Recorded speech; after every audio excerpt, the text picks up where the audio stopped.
గతంలో ఏదైతే ధరణి ఉందో దానివల్ల చాలా వరకి అందరికీ నష్టాలు జరిగినాయి.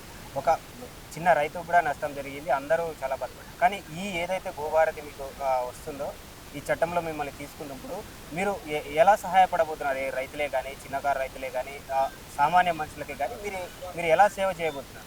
మేము అంటే నిశ్చింత అంటే కల్మషంగా ఎటువంటి ఎటువంటి దాంట్లకు లాలుచి పడకుండా ఖచ్చితంగా మా సేవా దృక్పథం ఖచ్చితంగా చేస్తామని మేము ఈ ఈ ప్రభుత్వానికి తెలియజేస్తున్నాము. మేము ఇంతవరకు కంపల్సరిగా, ఎందుకంటే ఈ విధానంలో వెసులుబాటు కల్పించినందుకు ఈ యొక్క ప్రభుత్వానికి మేము వాళ్ళు ఇచ్చిన మా సేవకు 100% మేము సేవ చేస్తామని భావిస్తున్నాం. ఇప్పుడు ఇంత చేసి మీకు ఏదైతే మీకు నియామక పత్రాలు ఇస్తున్నారు రేవంత్ రెడ్డి గారు. రేవంత్ రెడ్డి గారి ప్రభుత్వానికి అంటే మీరు ఏం చెప్తారు?